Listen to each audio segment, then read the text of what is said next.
The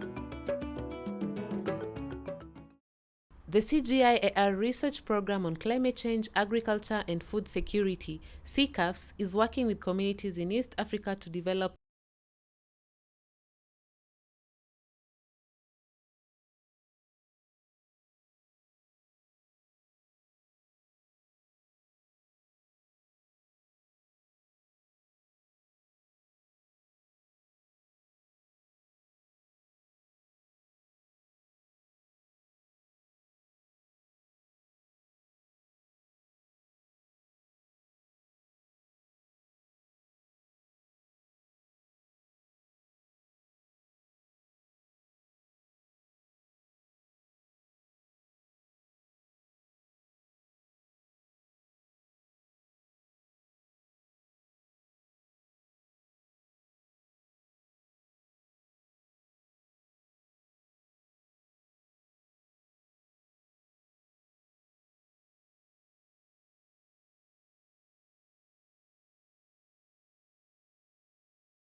International Crops Research Institute for the Semi-Arid Tropics, ICRISAT, the Kenya Agricultural Research Institute, CARI, and the Kenya Ministry of Agriculture and local smallholder farmers.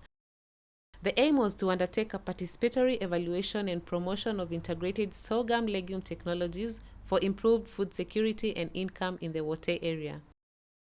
Unless we develop mitigation measures to address the issues of climate change, then we are going to be extinct. Since the vision for Makueni County is a food secure county, we have and already we are coming up and drafting policies which are supposed to address the issues of food security, and they will go a long way in also addressing and mitigating climate change. One of those key issues is the promotion and utilization of the traditional high-value crops. These days we are not calling them traditional crops, we are not calling them orphan crops, because we've realized they are the crops which can do well here.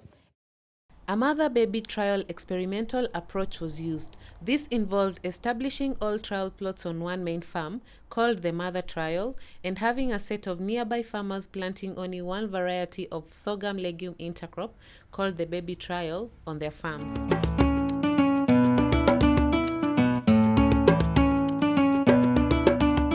We used to grow maize, beans, and also cowpeas, but they could not do well due to the drought.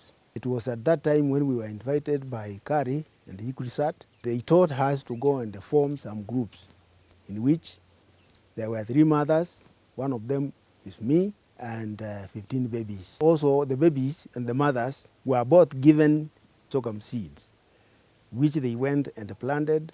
Sorghum is one of drought-resisting crops. That's why it was introduced in Makueni, in order to cater for food during famine time. When we started growing this sorghum, it was initiated to the babies, and they took it purposely. Now today, I'm not afraid to say that they have plenty of sorghum. That is giving them a lot of courage to carry on with this practice. Their monitoring for each trial, the farmers and researchers documented the number of days to maturity, disease and pest incidence, and ability to withstand lodging for sorghum, yield levels, and palatability. These trials will be repeated in subsequent seasons before any major conclusions are made.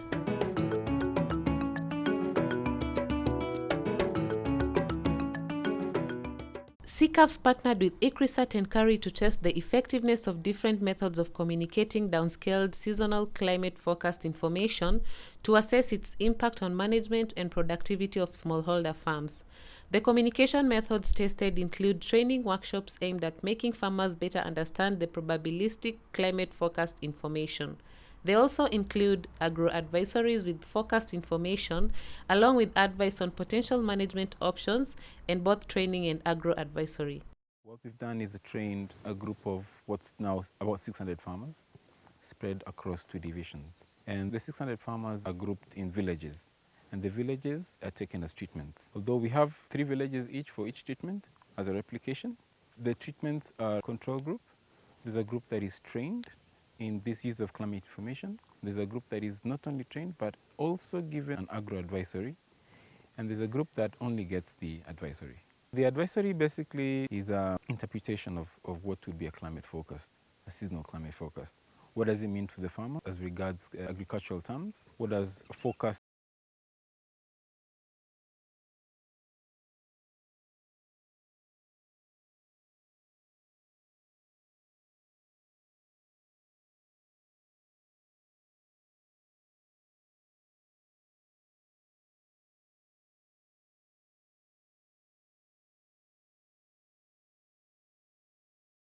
climate information itself? We have found over the last 2 seasons that the farmers are able to make better use of climate information. We have realized without policies, it is not easy to implement all what I'm saying. And we are coming up, the Ministry of Agriculture, Livestock and Fisheries Development in Makueni County has thought of drafting these following policies so that they can be passed by our county assembly and they become very effective. I might be talking of sorghum, I might be talking of cowpeas, green grams, but unless I have that land policy which says that this community from this place to here, you are supposed to grow sorghum and not maize, I'll be wasting a lot of time. And then as I talk of that policy, I have also to look at the market linkage. And then we are saying for the county to be able to market their produce very well, we also have to come up with strategies and policies to address the marketing. When you go to our national cereal board stores in Makueni, we have 3 of them, one in Wote, another one in Emali, and another one in Kibwezi. What they are stocking is maize, which we are discouraging our farmers to grow because it cannot do well here. So we are saying what we are producing, the sorghum we are producing, the green grams we are producing, the cowpeas we are producing, and the pigeon peas.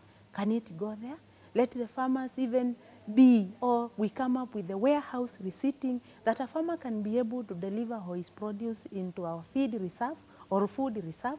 He is given some percentage so that he can do the rest of the things. As the government of Makueni looks for better prices, the farmer will still continue. And we still believe the prices will be stabilized through that. We can talk a lot on water harvesting, and that is a mitigation measure on climate change because we can harvest water in situ. We can also harvest water into ponds. We want to come up with a policy of roof water harvesting, then road runoff harvesting, and also harvesting to the farm, the in situ, the soil conservation measures and the rest. Because we might be talking so much, but you have nothing to defend yourself with. So I believe with that we'll be going a very, in a way, or we are going a long way in addressing the issues of climate change.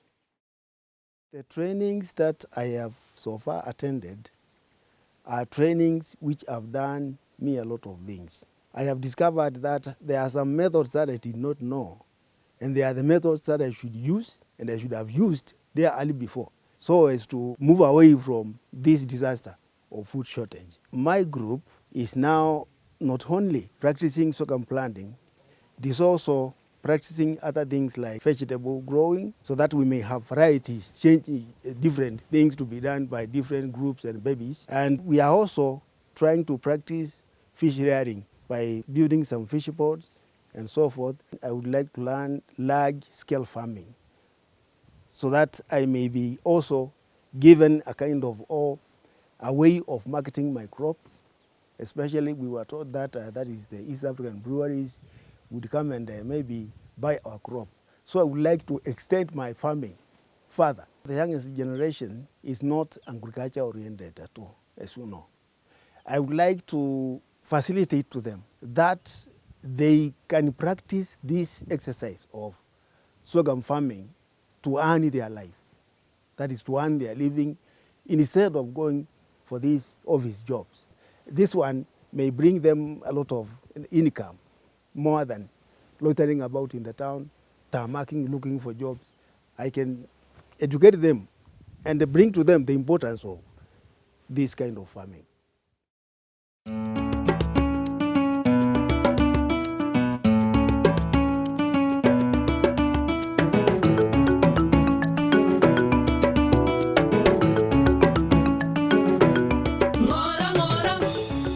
Ngora igo